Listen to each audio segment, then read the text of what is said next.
सीटी लग गई, छोले उबल गए होंगे।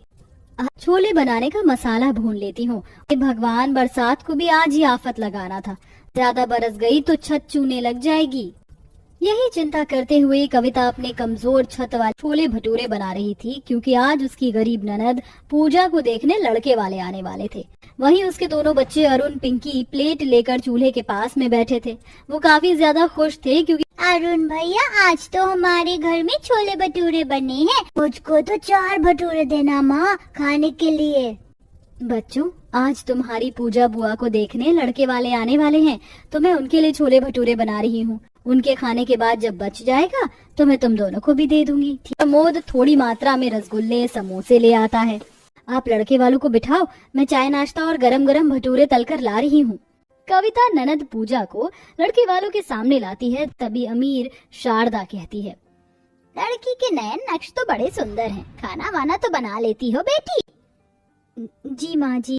फिर तो हमारी तरफ से रिश्ता पक्का है। लेकिन बेटा, हमारी समाज में बड़ी इज्जत है। देखो, मुझे दहेज नहीं चाहिए। केवल 2 ही शर्त है कि मेरे मेहमान का अच्छा स्वागत हो और शादी बैंक्वेट हॉल में हो। जी, मुझे आपकी दोनों शर्त मंजूर है माँ। उनके जाने के बाद, बेटा, तूने हामी तो भर दी।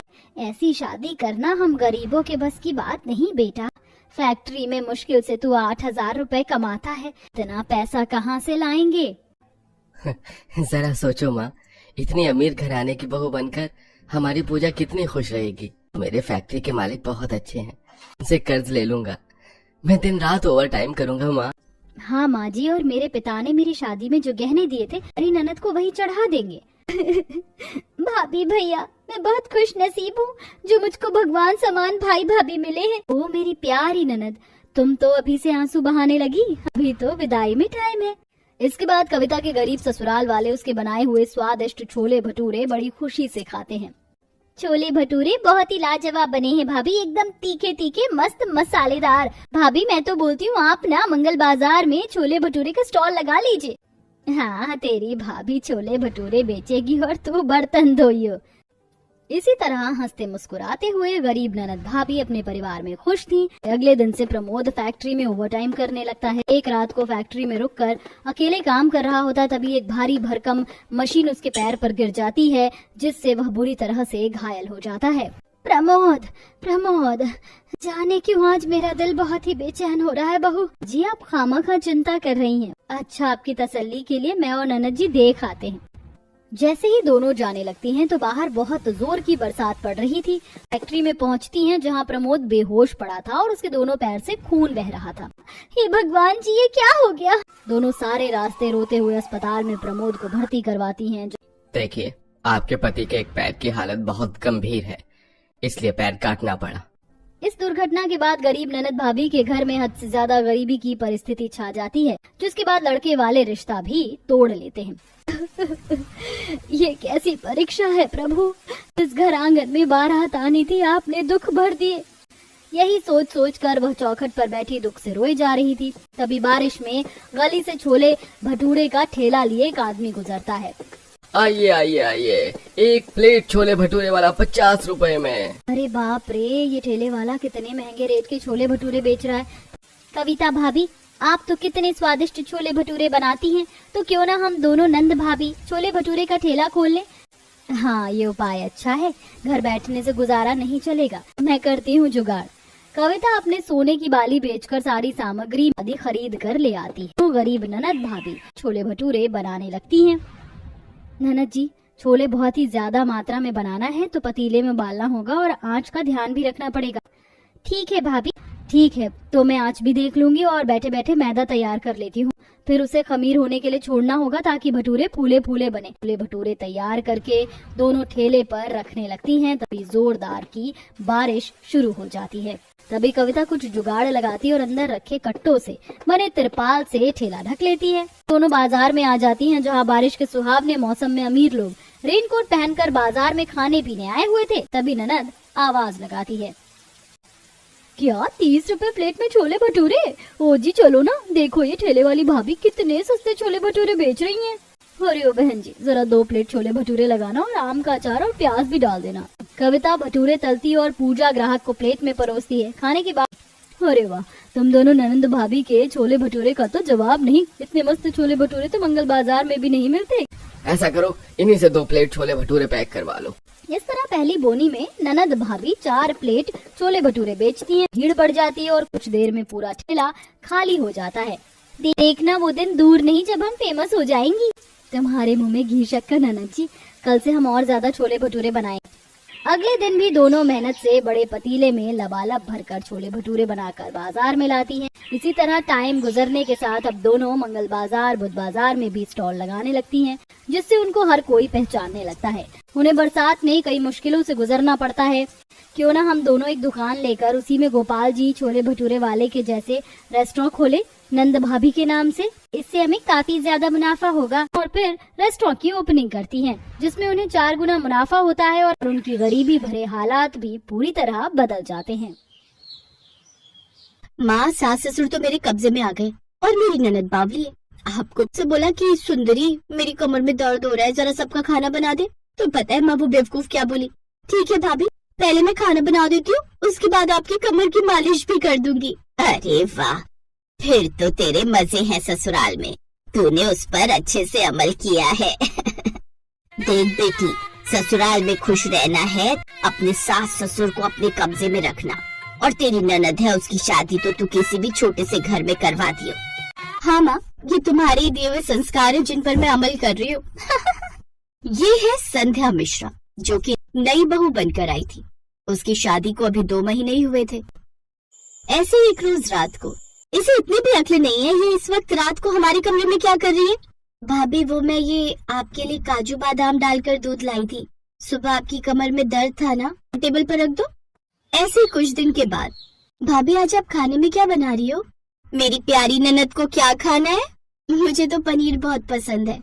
अच्छा, तो ऐसा करो, पहले तुम मसाला काट कर रख लो और उसके बाद आटा लगा देना, फिर सलाद भी काट लेना। मैं पनीर लेकर आती हूँ, आकर मैं पनीर बना लूंगी। अच्छा सुनो, वो थोड़े बर्तन उन्हें भी धो लेना। हेलो निशा, तू जल्दी से मुझे बीकानेर वाले के पास मिल जा। आज गोलगप्पा पार्टी करते हैं, उसके बाद पिज्जा भी खाएंगे। घर पर बेचारी ननद कामकाज में लगी हुई थी, तो वहीं उसकी चालाक भाभी काफी देर तक अपनी सहेली के साथ गप्पे मारने के बाद वो घर लौट जाती है। भाभी आ गई आप? काफी वक्त लग गया। हाँ, वो पास वाली दुकान बंद थी ना, तो काफी दूर जाना पड़ा पनीर लेने, लेकिन वो तो वहाँ भी खत्म हो गया था। कोई बात नहीं भाभी, थोड़ा सा पनीर बचा था फ्रिज में, मैंने उसी की सब्जी बना दी। मेरा पेट ना थोड़ा अपसेट है, भूख सी नहीं लग रही, दर्द भी कर रहा है। तो ऐसा करना, रोटी भी तुम ही बना लेना, उसके बाद बर्तन धोकर तुम भी सो जाना। ठीक है मेरी प्यारी ननद। एक बार फिर से अपनी ननद को बावला बनाकर संध्या आराम करने चली जाती है। 2 दिन बाद उसके सास ससुर भी लौट आते हैं। लीजिए माँ जी, बाबूजी, आपके लिए शरबत। खुशी है कि हमें इतनी अच्छी और संस्कारी बहू मिली। इसी तरह संध्या उन्हें अपने जाल में फंसाती रहती। अगले दिन, ले बहू, ये सूट तेरी मासी सास ने तेरे लिए भिजवाया है। इस ननद का सूट तो मेरे सूट से कितना अच्छा है। अब संध्या एक और चाल चलती है। वो अपनी ननद के कमरे में जाती है। भाभी आप यहाँ? वो सुंदरी, मैं कह रही थी कि ये वाला रंग तुम पर बड़ा खिलेगा, तो इसे तुम रख लो। सच में भाभी, ये वाला रंग मुझ पर खिलेगा? ठीक है, फिर इसे मैं ही रख लेती हूँ। संध्या खुशी खुशी वो सूट लेकर वहाँ से चली जाती है।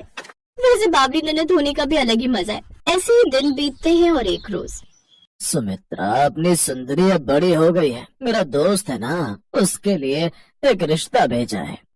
सचमुच बेटियां कितनी जल्दी बड़ी हो जाती हैं, पता ही नहीं चलता। अगले दिन लड़के वाले उनके घर आते हैं तो संध्या सोचती है, अगर ये बाबली लड़के वालों को पसंद आ गई तो फिर मेरा क्या होगा? घर का काम तो आधे से ज्यादा मैं इससे करवा लेती हूँ, इसके लिए मुझे इसका रिश्ता तोड़वाना होगा। जानबूझकर अपनी ननद का भारी भरकम सा मेकअप कर देती है। वाह भाई, लड़की तो बड़ी सुंदर है, लेकिन इसने मेकअप कुछ ज्यादा ही पोता हुआ है। पहले इसको बोलो ये मेकअप हटा कर आए। अब लड़की है, थोड़ा बहुत तो सजेगी ही ना। हाँ, लेकिन दिल की तसल्ली के लिए। वो आंटी जी इतना कह रही है तो सुंदरी का मुंह धुलवाई देते हैं ना माँ जी। संध्या जबरदस्ती अपनी ननद का चेहरा धुलवा कर ले आती है, जिसे देख लड़के वाले हैरान रह जाते हैं। सुंदरी के चेहरे पर कई सारे दाने उभर आए थे। उसी ने जानबूझकर एक्सपायरी मेकअप अपनी ननद के चेहरे पर लगाया था और लड़के वालों को फोन पर अनजान नंबर से उसी ने मैसेज डाला था कि लड़की के चेहरे पर खूब सारे दाग धब्बे हैं। सुंदरी के चेहरे पर इतने सारे दाग धब्बे देख वो हैरान रह जाते हैं। देखा बहन जी, आप तो बड़ा कह रही थी कि आपकी बेटी चांद का टुकड़ा है, लेकिन आपके इस चांद पर तो कितने सारे दाग धब्बे हैं। चलो जी, हमें नहीं करनी आज शादी। नहीं बहन जी, अचानक सुंदरी के चेहरे पर इतने धब्बे। लड़के वाले वहाँ से चले जाते हैं और संध्या बड़ी खुश होती है। कुछ दिन बाद पड़ोस में एक शादी होती है जहाँ वो सभी जाते हैं, लेकिन कुछ देर बाद अरे किसी ने दुल्हन के सोने के कंगन चुरा लिए। तभी सबके बैगों की तलाशी ली जाने लगी। संध्या पूरी तरह घबरा गई, लेकिन उससे पहले सुंदरी ने झट से अपना पर्स अपनी भाभी के हाथ में देकर खुद उनका पर्स ले लिया, और जब तलाशी हुई तो वो कंगन उस बैग में से निकले। जी वो माफ करना, कमला काकी मुझे रेनू के कंगन दिखा रही थी, तभी शादी की रस्म के लिए हमें किसी ने बाहर बुला लिया और जल्दी में मैंने वो कंगन अपने बैग में रख लिए। ये देना मेरे दिमाग से निकल गया। सुंदरी का स्वभाव सभी जानते थे, इसलिए सबने उसकी बात मान ली। मुझे माफ कर देना सुंदरी, मैंने आज तक तुम्हारे साथ कितना गलत किया और तुमने आज मुझे ही सबके सामने बेइज्जत होने से बचाया। आप मेरे लिए सिर्फ भाभी नहीं, बड़ी बहन है। मैं आज तक वो हर काम मुस्कुरा कर करती रही जो आपने बोला। आपकी सब हरकतें मुझे समझ आती थी, यहाँ तक कि मेरा रिश्ता टूटने तक की बात भी मुझे पता है, लेकिन आपको और भैया का रिश्ता खराब ना हो इसलिए मैंने ये सब किया। भाभी मैं बावली नहीं हूँ, समझदार हूँ। दरअसल वो कंगन संध्या ने चुराए थे, लेकिन सुंदरी ने उसे बचा लिया। हेलो संध्या बेटी, तूने उस बावली से उसकी एफडी पर साइन ले ली। माँ बेकार की बातें ना करके मेरे ससुराल वालों का हालचाल जानने के लिए फोन करो तो ही बेहतर होगा। अब दोनों ननद भाभी का रिश्ता काफी मजबूत हो चुका था।